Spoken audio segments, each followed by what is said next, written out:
सिर्फ 3,000 रुपये से किस तरह से मैंने अपना ब्रांड स्टार्ट किया, किन किन मुश्किलात को मैंने फ़ेस किया, 2015 से 2025 तक का सफ़र मेरा कैसा रहा, स्टार्टिंग में क्या क्या प्रॉब्लम्स आई, उनको मैंने किस तरह से फ़ेस किया, ईच एंड एवरीथिंग आप लोगों को बताऊंगी। और अगर आप लोग भी इस तरह का कुछ करना चाहते हैं तो आप लोग कैसे कर सकते हैं वो भी आप लोगों को बताऊंगी। बहुत दफ़ा मुझसे बहुत सारी गर्ल्स ने पूछा कि आप प्लीज़ अपनी स्टोरी हमसे ज़रूर शेयर करें, तो मैंने सोचा आज कर ही देती हूँ।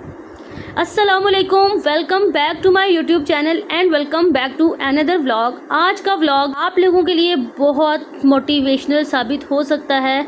ईच एंड एवरीथिंग मैंने आपके साथ शेयर करना है। अगर तो आप लोग मेरे चैनल पर न्यू आए हैं ना, तो भाई प्लीज़, अगर आप लोगों को व्लॉग के एंड पर एक भी पॉइंट अच्छा लगा तो मेरे चैनल को सब्सक्राइब करके बेल नोटिफिकेशन को ज़रूर ऑन करना, ताकि अगली वीडियोज़ आप लोगों को ज़रूर मिलती रहें।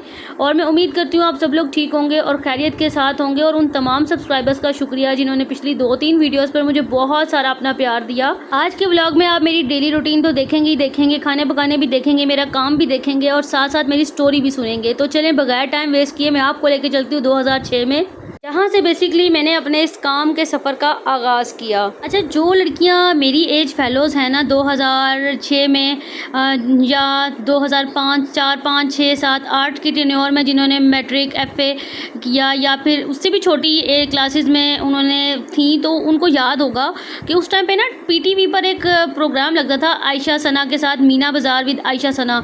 तो वहाँ पे ना ये क्ले का काम सिखाते होते थे। तब मुझे ना वहाँ से बहुत शौक़ हुआ कि मुझे भी ना क्ले का काम करना है। तो बहुत मैंने नुकसानात किए, बहुत नुकसान किए। उस टाइम पे ना मैं और मेरी कज़न फूफो की बेटी, अल्लाह ताला उन्हें सेहत तंदुरुस्ती दे, उनके लिए बहुत ज़्यादा दुआ कीजिएगा।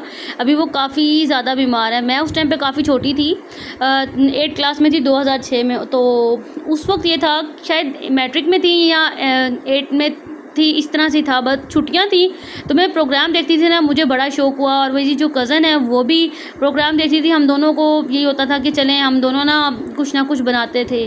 तो सबसे पहले ना हम एक दिन फूफो की तरफ गए, तो मेरी जो बाजी हैं उन्होंने ना बड़ी ही खूबसूरत फॉर्मिक शीट के साथ ना वो बनाए हुए थे, गुलदान बनाए हुए थे। जब मैंने उनसे पूछा तो उन्होंने कहा कि ये टीवी में दिखाए थे ना, तो मैंने वहाँ से सीख कर बनाया। और आप यकीन करें कि वो एक ऐसा दौर था कि उसमें जो सेगमेंट होता था ना प्रॉपर सिखाने वाला वो था, लेकिन ये था कि कोई गाइडनेस नहीं होती थी। बस जो आपने वहाँ से देख लिया, नफ़ा नुकसान सारा हमारा होता था। उस टाइम पे मैंने वहाँ से ही क्ले बनाना सीखी, वहाँ से ही देखा कि उन्होंने किस तरह से पेटल्स बनाना सिखाए हैं। तो वो ना बस एक शौक़ चढ़ गया। फिर छुट्टियाँ थी, छुट्टियों में हम लोगों ने, दूसरा ये था कि रावलपिंडी में जिधर हम लोग रहते हैं वो कैंट एरिया था, वहाँ से कुछ मिलता नहीं था इस तरह की कोई भी चीज़ें। फिर मैंने अब्बू से बोला कि ग्लू ला के दे। अब अब्बू को नहीं पता था कि हमें कौन सी ग्लू चाहिए और मुझे खुद को भी नहीं पता था कि कौन सी ग्लू चाहिए। 1-2 दफ़ा तो ऐसा हुआ कि मैं और बाजी खुद हम लोग बाज़ार गए हैं, तो वहाँ से हम ग्लू लेकर आए हैं, तो ग्लू ख़राब थी। हमें चाहिए होती थी क्ले बनाने के लिए वुड ग्लू, लेकिन हम जो दूसरी ग्लू लेके आते थे वो चूने वाली ले आते थे।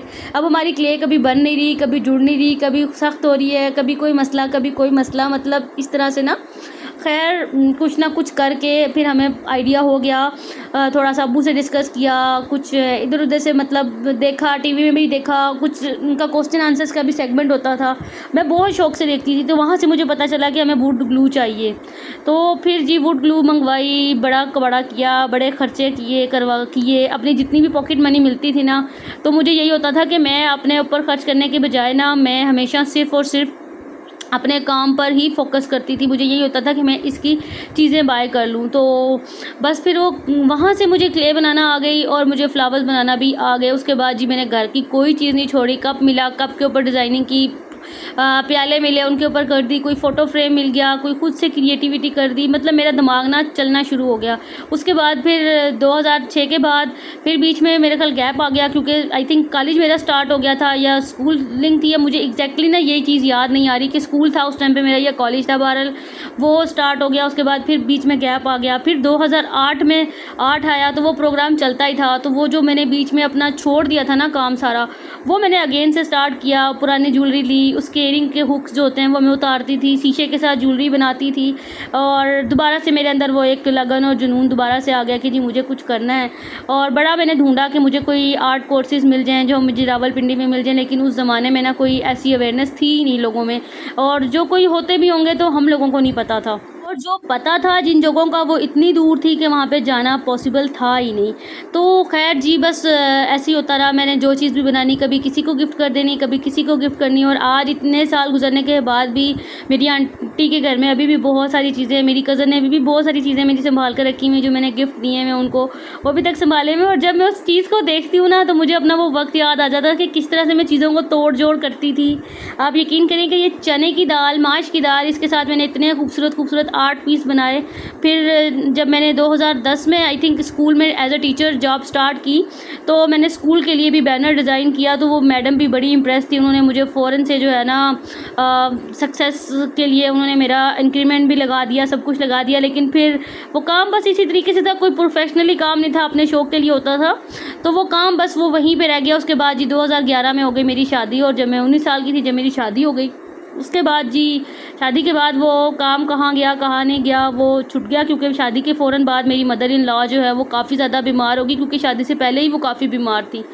फिर वो सारी जो तवज्जो थी ना मेरी, वो फिर आपको पता है शादी के बाद सारी रिस्पॉन्सिबिलिटीज़ के ऊपर चली जाती है, अपने शौक़ जो है ना वो कहीं साइड पर हो जाते हैं। लेकिन उसमें भी मैं भूली नहीं थी, मैं कुछ ना कुछ करती रहती थी। और इस बात को लेके भी ना मेरी मदर इन लॉ माशाल्लाह काफ़ी खुश होती थी कि मुझे काफ़ी शौक़ है। लेकिन एज अ प्रोफेशनल अगर मैं कहूँ तो उनको बिल्कुल भी पसंद नहीं था कि बहू जो है ना घर की कोई काम करे। वो हमेशा यही कहती थी कि घर के मर्द है ना वही हैं कमाने के लिए, वही। मेरे अंदर ना एक लगन थी कि मुझे कुछ करना है, और उसके लिए मैंने सिलिकॉन अपने हस्बैंड से कहा कि मुझे सिलिकॉन ला के दें। उस टाइम पे सिलिकॉन मोल्ड्स का होता था। मैंने जो फ्लावर्स बनाती थी क्ले के साथ, क्योंकि क्ले बनाना तो मुझे नहीं भूला था। थोड़ी बहुत स्टार्टिंग में जब मैंने बिल्कुल फ़र्स्ट टाइम शादी के बाद बनाया, तो तकरीबन 5 साल के या 4 साल के गैप के बाद दोबारा से जब बनाई, तो डेफिनेट बात है वो एक दफ़ा में सही नहीं बनी, वो चीज़ें ख़राब हो गई। फिर अगेन मैंने अपने हस्बैंड से कहा, उन्होंने भी ला दी, उन्होंने भी मुझे मना नहीं किया। लेकिन ये था कि फिर उस टाइम पे ना अम्मी बहुत बीमार हो गई। उन्होंने कहा कि जी तुम ये काम ना किया करो, उनको भी पसंद नहीं था। फिर मेरे हस्बैंड कहते हैं कि भाई अम्मी को पसंद नहीं है, वो खफ़ा होती हैं, तुम बैठ जाती हो। हालांकि ऐसा नहीं था कि मैं घर के किसी काम को छोड़ के करती थी, अपना ये काम लेके बैठ जाती थी, क्योंकि प्रोफेशनल तो था ही नहीं, अपने शौक़ के लिए करती थी, मुझे शौक़ था। फिर उन्होंने कहा कि तुम ना किया करो, अम्मी को पसंद नहीं है, कुछ वो तबीयत भी ठीक नहीं रहती उनकी, तो वो फिर अच्छी चीज़ नहीं है। तो मैंने ना उस चीज़ को छोड़ दिया। इवन कि मैंने अपने कमरे में भी करना छोड़ दिया, क्योंकि उस टाइम पे वो काफ़ी ज़्यादा बीमार हो गई थी। फिर उसके बाद मैं काफ़ी ज़्यादा बीमार हो गई, तो वो काम जो मेरा था ना वो छूट गया बिल्कुल। फिर 4.5 साल हुए थे हमारी शादी को, और मेरी मदर इन लॉ जो है फिर वो उनकी डेथ हो गई, क्योंकि 4.5 साल जब से मेरी शादी हुई थी, शादी के 2 माह से ही वो डायलिसिस पर थी, और प्राइवेट डायलिसिस ही होते थे। तो काफ़ी ज़्यादा जो है ना वो माली मुश्किलात भी थी, काफ़ी ज़्यादा इस दौरान काफ़ी सर्कमस्टांसेस से हम लोग गुजरे, जो मैं अभी यहाँ पे नहीं बताना भी नहीं चाहती, और अच्छा भी नहीं लगता कि अपने घर के पर्सनल इश्यूज़ जो है ना वो मैं सोशल मीडिया पर लेकर आऊँ। लेकिन इन शॉर्ट आपको बताने का मकसद ये है कि मैं उस टाइम पे काफ़ी ज़्यादा फाइनेंशियल क्राइसिस से गुजर रही थी। मेरे पास उस वक्त इतनी इन्वेस्टमेंट भी नहीं थी। ये 3,000 रुपया जो जिससे मैंने अपना काम स्टार्ट किया, ये भी मैंने किस तरह से अरेंज किया ये अल्लाह जानता है, मेरे हस्बैंड जानते हैं या मैं जानती हूँ कि हमने उस टाइम पे वो कैसे अरेंज किया था। लेकिन उस टाइम पे भी मेरी कोई ऐसी इंटेंशन नहीं थी कि मैं अपना जो ये काम कर रही हूँ ना वो मैं इसको अपने कमाने का ज़रिया बनाऊँगी। उस टाइम पे एक ये चीज़ थी कि मैं बहुत ज़्यादा डिप्रेशन में जा रही थी, और डिप्रेशन में जाने की वजह से पहले मैं बहुत ज़्यादा बीमार रही, दूसरा औलाद नहीं थी, तो उसके लिए भी मुझे उस टाइम पे क्योंकि एज बहुत छोटी थी, मुझे लोगों के सवालात के जवाब देना नहीं आता था, हैंडल नहीं करना आता था। मैं छोटी छोटी बात पर रो पड़ती थी। अब तो मैं बहुत स्ट्रॉन्ग हूँ अल्हम्दुलिल्लाह। अब कोई कहता है तो मेरे पास हर चीज़ का जवाब होता है कि मुझे किस तरह से जवाब देना है या क्या करना है। लेकिन उस टाइम पे ना मैं जिस तरह से लड़कियाँ होती हैं उस एज में, उसी तरह से ही होती थी। बिल्कुल भी मेरे अंदर ना वो नहीं होता था, पेशेंस नहीं होता था। किसी ने कुछ कह दिया तो मैंने फ़ौरन से रोने बैठ जाना। और फिर मदर इन लॉ की जब डेथ हो गई, कुछ हमारे पर कर्ज़ा भी काफ़ी ज़्यादा था, 5-6 लाख रुपए का कर्ज़ा था, कुछ और चीज़ें भी चल रही थी लाइफ में साथ साथ, तो मैं बहुत डिप्रेशन में थी। तो फिर मैंने एक दिन अपने हस्बैंड से बोला कि आप ना मुझे सिलिकॉन ला कर दें। उन्होंने कहा तुमने क्या करना है। मैंने उनको वीडियो दिखाई कि मैंने मोल्ड बनाने हैं ना, तो खैर उन्होंने मुझे कुछ नहीं कहा, उन्होंने मुझे सिलिकॉन ला कर दे दी। जब वो उन्होंने सिलिकॉन ला के दी ना, वो पहली ट्यूब मैंने ज़ाया कर दी। और जब मैंने ज़ाया कर दी ना, मैं इतना रोई, क्योंकि मुझे पता था कि उस टाइम पे इतनी मुश्किलात हैं और मैं वो सिलिकॉन मुझसे ज़ाया हो गई है। तो उन्होंने, मेरे हस्बैंड ने कहा तुम क्यों रो रही हो, तुम रो नहीं, मैं तुम्हें दोबारा ला दूँगा, तुम दोबारा बना लेना, तुम रो नहीं, तुम कुछ और देख लो, अगर तुमसे ये सही नहीं नहीं बना। मैंने कहा नहीं, मैंने इसको बनाना है। अच्छा फिर करते करते उन्होंने खैर मुझे इकट्ठी ना सिलिकॉन की छोटी बॉटल्स होती थी उस टाइम पे 50 रुपीज़ की मिलती थी, उन्होंने ना 3-4 बॉटल्स मुझे इकट्ठी ला दी कि भई अब ये रोए ना, ये परेशान ना हो। तो मैंने ना बनाना शुरू कर दिया। अच्छा जब मैंने फ़र्स्ट टाइम मोल्ड बनाया ना, वो इतना टेढ़ा मेढ़ा अजीब सा बना। फ्लावर मोल्ड्स होते थे, मैं इधर पिक्चर्स भी अटैच करती हूँ उनकी, वो होते हैं ज्वेलरी बनाने के लिए। तो मुझे यही था कि मैं खुद से फ्लावर्स बनाने तो मुझे आते हैं ना, मैं फ्लावर्स बना के ना इनके मोल्ड बनाती हूँ ताकि जब मैं चीज़ें बनाऊँ ना तो वो मेरी एक सी बने। फिर जी मैंने 2-3 मोल्ड्स बनाए उनसे, जो एक फ्लावर का बनाया, दूसरे का बनाया। फिर जब मैंने क्ले से मोल्ड्स में से फ्लावर निकालना शुरू किए तो मुझे ना बहुत मज़ा आना शुरू हो गया। मैंने कहा, कहते हैं ना जब अल्लाह ताला ने आपको तरक्की देनी हो तो अल्लाह ताला आपके लिए आसानियाँ खुद ही करता जाता है। तो मेरे लिए आसानियाँ होती चली गई। अच्छा जब मैंने मोल्ड्स में से फ्लावर बनाना स्टार्ट किए ना तो मुझे बहुत मज़ा आने लग गया। फिर मैंने क्या किया कि मैं बाज़ार गई, उस टाइम पे ना 10-10 रुपए की सेल लगती होती थी बाज़ार में ना, 5 रुपए 10 रुपए इस तरह की सेल लगती होती थी चीज़ों की। तो मैं वहाँ से ना छल्ले लेकर आई 10-10 रुपए के। तो छल्ले ला के ना मैंने क्ले के साथ ही बेस बनाई, क्योंकि उस टाइम पे मुझे नहीं पता था कि क्राफ्ट का मटेरियल कहाँ से मिलेगा, कैसे मिलेगा, क्या क्या चीज़ें यूज़ होंगी। इवन कि मुझे चीज़ों के नाम भी नहीं पता था। अब जब लड़कियाँ आके हमें कहती हैं ना कि मुझे नाम नहीं पता, तो मैं उनसे कहती हूँ कोई बात नहीं, आपको नाम पता है ना। मैं बहुत सारी लड़कियों को ऐसे ही गाइड कर देती हूँ कि इस चीज़ को ये कहते हैं, इसको ये कहते हैं। लेकिन उस टाइम पे ना कोई गाइडेंस नहीं थी, कोई बताने वाला ही नहीं था कि कहाँ से चीज़ें मिलेंगी, किस तरह से मिलेंगी। लेकिन फिर जब अल्लाह ने रास्ते हमवार करने हो ना तो आपके लिए हर रास्ता हमवार होता है। अच्छा मैं रिंग्स लेकर आई, मैंने क्ले से ही बेस बनाई, ग्लू के साथ ही वो बना के ना मैंने वो 10 रिंग्स जो ना डिफरेंट बनाई। अच्छा जब मैंने अपने बहनोई को दिखाई ना, उन्हें बहुत पसंद आई। उन्होंने मुझसे वो रिंग्स ले ली 10 की 10 और उन्होंने अपनी दुकान पर रख दी। अच्छा जब उन्होंने दुकान पर उसको रखी और उसको डिस्प्ले किया ना, तो 2-3 लड़कियाँ आई और उनको ना वो रिंग्स पसंद आ गई। 1-2 करके ना, मतलब वो 10-15 दिन के अंदर ना मेरी वो 10 के 10 रिंग्स सेल हो गई। फिर वो हमारे घर आए या पता नहीं हम उनकी तरफ गए, तो उन्होंने मुझे कहा कि मुबारक हो भाभी, आपने जो रिंग्स बनाई थी ना वो लड़कियों को पसंद आई हैं, तो बहुत आई हैं, तो आप इसको बनाएं। तो उन्होंने मुझे कहा कि भाभी इसकी ना रिंग की बेस मिल जाती है, और चीज़ों का भी उन्होंने मुझे कुछ नाम बताया। मैंने कहा भाई मुझे तो इन सब चीज़ों के नाम ही नहीं पता, तो कहाँ से मिलेंगे। उन्होंने कहा जी इस तरह से ना मार्केट है, वहाँ मिल जाते हैं। लेकिन ऑनेस्टली स्पीकिंग उस टाइम पे मेरा पास बिल्कुल भी बजट नहीं था कि मैं थोड़ा सा भी पैसे खर्च करती और मैं जो है ना चीज़ें मंगवाती, क्योंकि जो 3000 रुपये के मोल्ड्स मैंने मंगवाए थे ना, वो भी मैंने बहुत ज़्यादा मुश्किल से मंगवाए थे। आप यकीन करें कि वो पैसे मैं अब नहीं बता सकती कि मैंने किस तरह से अरेंज किए थे। तो बहरहाल बहुत मुश्किल से किए थे, मेरे पास मज़ीद पैसे बिल्कुल भी नहीं थे। मैंने भाई से कहा अच्छा भाई मैं सोचूंगी इस बारे में ना। उन्होंने ना मेरे हस्बैंड को भी बड़ा मोटिवेट किया कि नहीं भाई आप मेरे साथ चलना, मैं आपको दुकानें दिखाऊंगा, आप जाके सारी चीज़ें ले आना। तो लेकिन बाज़ार में होलसेल मार्केट में जाने का मतलब ये था कि कम से कम भी आपके पास थोड़े बहुत तो 5000 रुपया तो लाजमी होना चाहिए कि आप जाएँ और वहाँ से सामान लेकर आएँ, क्योंकि वहाँ से सामान जो है ना वो पैकेट्स में मिलता है, थोड़ी थोड़ी सी चीज़ नहीं मिलती। और ऑनलाइन सामान कहाँ से मिलता है मुझे अभी तक भी पता नहीं था। ये 2015 का एंड चल रहा था।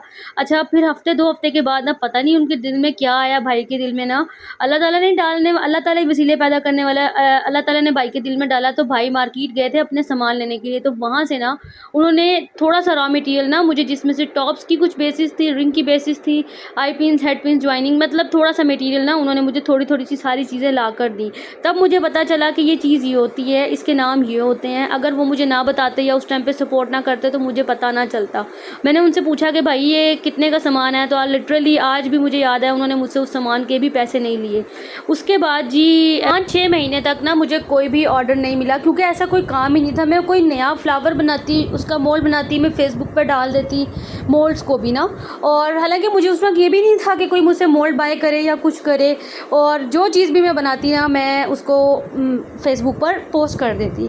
अच्छा अब ना मुझे कुछ आइडियाज़ मेरे दिमाग में आए, तो मैंने ना भाई को कहा कि मुझे ऐसे चाहिए, उनको समझ ना आए।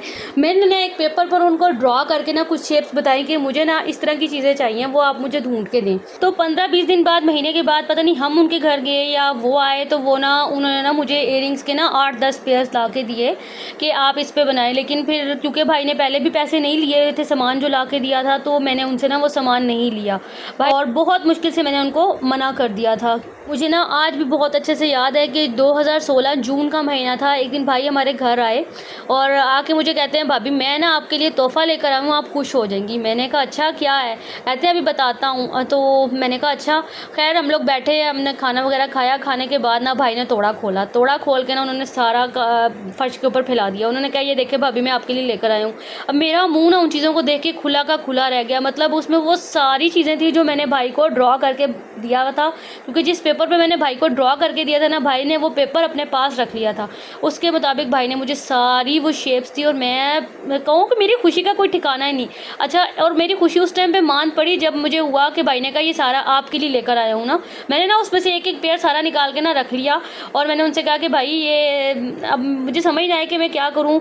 तो भाई ने कहा ये सारा मैं आपके ही लेकर आया हूँ। मैंने कहा नहीं भाई, ये मैं आपसे नहीं ले सकती, क्योंकि मुझे पता था कि ये इतना सारा सामान वो लेकर आए हैं। भाई ने पहले भी सामान के पैसे नहीं लिए हुए, मैं इतने सारे सामान के पैसे कहाँ से दूंगी कि अभी इस टाइम पे जो घर के खर्चे चल रहे हैं वही इतनी मुश्किल से चल रहे हैं, इतना ज़्यादा हमारे ऊपर कर्जा है, वो कैसे उतरेगा। अभी पीछे ना मेरे एक देवर और मेरी नंद की शादी होने वाली भी थी, तो फिर उसकी वजह से भी घर में रिश्ता जो मेरी नंद है ना, उनके रिश्ते वगैरह के लिए भी आते जाते थे लोग, तो उस पर भी काफ़ी खर्चा आपको पता है कि होता है जब इस तरह की चीज़ें होती हैं। तो मुझे यही था कि अब पैसे बैकअप पीछे नहीं है, अगर मैंने ये सामान भी ले लिया, ये तो बहुत महंगा सामान होगा, 25-30 हज़ार रुपये का सामान होगा, तो मैं ये कैसे ले सकती हूँ। तो उन्होंने मुझे कहा कि आप मेरी छोटी बहन है, ये मैं आपके लिए तोहफ़ा लेकर आया हूँ, इसके अब ये स्याह करना है, आपने सफ़ेद करना है, ये आपके अपने ऊपर डिपेंड है, आपने इसको कैसे लेकर चलना है। आप यकीन करें कि मुझे उस टाइम पे नहीं पता था, और मेरे लिए मेरे दिल से आज भी भाई के लिए इतनी दुआएं निकलती हैं, इतनी दुआएं निकलती हैं। मैं उनके लिए बहुत ज़्यादा दुआएं करती हूँ, अल्लाह ताला उनके रिस्क में बहुत बरकत दे, उनको बहुत ज़्यादा अता करे, उनकी बच्चियों के बहुत अच्छे नसीब करे, बहुत अच्छी जगहों पे हों। उन्होंने मुझे कहा कि भाभी ये मेरे आपके लिए तोहफ़ा है, आपने इसको जैसे भी यूज़ करना है, अभी आपके ऊपर है। अच्छा जी, उसमें ना मैंने जुलाई का महीना था, एंड का महीना था, अब मैं रखना सामान तो मैंने रख लिया, उसको लेके जाके मेरा रूम पहले ऊपर था। अब जो रूम आप लोग अक्सर मेरी वीडियोस में देखते हैं ना, वो नहीं था मेरा, पहले मेरा रूम ऊपर था। मैंने वो तोड़ा लेके जाकर ना ऊपर बेड के नीचे रख दिया। अब मैं रोज़ सामान निकालूँ, रोज़ खिलाऊँ, और मुझे समझ ना आए कि मैं अब करूँ तो करूँ क्या, इसको यूज़ कैसे करूँ। अच्छा, मैंने ना 14 अगस्त के लिए मैंने सोचा कि आ रहे हैं, तो मेरा ना एक ड्रेस था ग्रीन कलर का, तो शादी का ड्रेस था, मैंने उसको निकाला, कॉटन का ड्रेस था, तो मैंने सोचा कि इसके साथ ना मैं इयरिंग्स बनाती हूँ। उसमें से मैंने सिल्वर और गोल्डन दोनों बेसिस थी ना, उसमें मैंने सिल्वर कलर के ना एक चांद बाली वाले इयरिंग्स निकाले, और उसको ना मैंने वाइट और ग्रीन फ्लावर्स के साथ ना वो इयरिंग का पेयर मैंने बनाया, और बना कर ना मैंने उसकी जैसे ही बस पोस्ट करते हैं फेसबुक पे, मैं बाकी चीज़ें पिछले 1 साल से कर रही थी, वही मैंने उसको पोस्ट कर दिया। जैसे ही मैंने पोस्ट किया ना, तो 3 दिन के अंदर ना, यानी कि 1 अगस्त या 2 अगस्त होगा, तो किसी ने ना मुझे कहा कि मुझे ये लेने हैं। अब आप यकीन करें कि मुझे उस वक्त नहीं पता था कि पार्सल हमने कैसे डिस्पैच करने हैं और पेमेंट हमें लोग कैसे भेजेंगे। तो मेरे हस्बैंड का कोई जैज़ कैश का अकाउंट नहीं था, कोई कुछ नहीं था, बस मुझे यही था कि मैंने लास्ट टाइम पर शॉपिंग की, तो उन्होंने मुझसे पेमेंट एडवांस मंगवाई थी। मैंने अपने हस्बैंड से कहा कि आप ना इसको पता करें। उन्होंने ना इस चीज़ में पता करने में काम में ना 2-3 दिन डिले कर दिया इस चीज़ को, और वो लड़की कहे कि आपको मैं ये इयरिंग का कह रही हूँ, प्लीज़ आप मुझे दे दें, मुझे आपके इयरिंग्स बहुत पसंद आए हैं। मैं इनसे कहूँ कि मेरे पास पहला ऑर्डर आया है, मैंने लेना है, तो वो कहते हैं मैंने तुम्हें ये काम इसलिए तो नहीं शुरू करवाया। मैंने कहा जनाब जी, मेरे पास अभी इतना सारा सामान पड़ा हुआ है, मैं इस सामान का क्या करूँगी। तो और दूसरा मुझे ये पता ही नहीं था कि इसकी प्राइस क्या है। फिर मैंने भाई को कॉल की, उनको जब मैंने तस्वीर सेंड की ना, तो उनको ना वो बहुत पसंद आया। उन्होंने कहा भाभी आपने तो कमाल कर दिया, आपने तो बहुत प्यारे इयरिंग्स बनाए हैं। फिर मैंने उनसे प्राइस पूछी, तो उन्होंने कहा कि आप इसको ना 350-400 रुपये में दे दें। मैंने उस लड़की को 400 रुपये बोला, उसने कहा मैं आपको 300 ले लें, आप मुझसे, मेरा पहला ऑर्डर है। मेरा भी पहला ऑर्डर था, मैंने कहा चलें ठीक है। अब यहाँ पे मसला ये था कि मैं उसको पार्सल भेजूँ कैसे, मुझे तो कुछ पता ही नहीं था। फिर मैंने अपने हस्बैंड से कहा, उन्होंने बाहर जाके देखा, पूछा लोगों से, तो उन्होंने किसी ने ना उनको लेपर्ड ऑफिस का कहा, और उस टाइम पे ना लेपर्ड ऑफिस वाले पार्सल जो थे वो 250 रुपया पर केजी था, और वो पार्सल का जो ऑर्डर था वो मानसेरा से था। खैर जी, अल्लाह अल्लाह करके अल्हम्दुलिल्लाह वो मेरा पहला ऑर्डर था, उनको मैंने 550 रुपये में पहला ऑर्डर पकड़ा और मैंने उनको दे दिया। अच्छा जी, अब वो ऑर्डर चला गया, उनको इतना पसंद आया कि उसकी फ़ैमिली में ना और लड़कियों ने कहा कि हमें 14 अगस्त पे पहनने हैं, आप उससे पहले हमें भेज दें, क्योंकि आपका पार्सल मुझे बहुत जल्दी मिल गया। मैंने पार्सल भेजा, अगले दिन उनको पार्सल मिल गया। उसने मुझे उसी दिन 3 पेयर्स का और ऑर्डर दे दिया अपनी कज़न्स का। चलें जी, वो पहला मेरे पास ऑर्डर था जो मेरे पास आ गया। अच्छा, जब वो ऑर्डर मेरे पास आया ना, तो मुझे हिम्मत हुई कि भी मैं कर सकती हूँ, तो मैंने ना हिम्मत नहीं हारनी, और अब मुझे इसको कंप्लीट आगे मुझे इसको लेकर चलना है, कुछ करना है। जब वो पहली दफ़ा मेरे पास पैसे आए ना, तो मैंने उन पैसों को अपनी ज़रूरत के लिए खर्च नहीं किया। हालांकि उस टाइम पे मुझे बड़ी ज़रूरत थी और मुझे कुछ चीज़ें भी लेनी थी अपनी ज़ाती, लेकिन मैंने तब भी नहीं ली, मैंने उनको भी इग्नोर किया। मैंने कहा नहीं, मैं ये पैसे इकट्ठे करके रखूँगी। 1200 रुपये बना था डिलीवरी चार्जेस को निकाल के, जो मेरी मेहनत के थे, तो वो पैसे मैंने रखे और उनको एक साइड पर अपने हस्बैंड के अकाउंट में ही रखे रहे, क्योंकि उस टाइम पर व्हाट्सअप भी मेरे हस्बैंड का यूज़ होता था और जो अकाउंट था उनका ही यूज़ होता था। उस टाइम पे मैंने अपना नंबर नहीं बनाया था, और ना ही इनकी तरफ से कोई इजाज़त थी मुझे कि मैं अपना नंबर जो है ना वो पब्लिक करूं या लोगों को बताऊं। उस दौरान में ना मुझसे 1-2 लड़कियों ने पूछना शुरू कर दिया कि आपका काम बहुत खूबसूरत है, क्योंकि काफ़ी काम जो था ना मैंने उस टाइम पे पोस्ट कर दिया। मैं जो भी बनाती थी, सेल तो कुछ भी नहीं हुआ, सब चीज़ें मेरे पास जमा हुई भी रखी थी, लेकिन मैं जो भी बनाती थी ना मैं पोस्ट करती थी। उससे क्या हुआ कि लोग मुझे पिछले 1 साल से देख रहे थे, मैं कंटिन्यूअसली काम कर रही हूँ, पोस्टिंग भी कर रही हूँ, तो उनका ना ट्रस्ट मुझ पर बिल्डअप होने शुरू हो गया। तो लड़कियों ने मुझसे पूछना शुरू कर दिया, क्या आप सिखाती हैं? अच्छा, मैं व्लॉग आज ना यहीं पर एंड कर रही हूँ। इसका पार्ट 2 मैं इंशाल्लाह नेक्स्ट व्लॉग में आप लोगों के साथ शेयर करूँगी कि मैंने कितने अरसे में मुझे दोबारा से ऑर्डर मिला, लड़कियों को सिखाने का सिलसिला कैसे शुरू हुआ, फेसबुक क्रिएशन किस तरह से की, पोस्टिंग किस तरह से करती थी। आप लोगों को इससे काफ़ी ज़्यादा मालूमात मिल जाएगी, तो आप लोगों ने मेरा अगला व्लॉग ज़रूर देखना है, ठीक है। अभी आज के लिए इतना ही। इंशाल्लाह मैं आप लोगों से अगले व्लॉग में इसी स्टोरी को कंटिन्यू करूँगी और सारी चीज़ें आप लोगों को बताऊँगी कि किन किन फेजेस से मैं गुजरी, क्या क्या नुकसानात मुझे उसके बाद हुए और क्या क्या बेनिफिट हुए, और अब मैं ऑर्डर किस तरह से लेती हूँ, ठीक है जी। अपना बहुत सारा ख्याल रखिएगा। वीडियो का कोई एक पॉइंट या एक भी अच्छी लगी तो वीडियो को लाइक करके प्यारा सा कमेंट कर देना। टेक केयर, अल्लाह हाफिज़।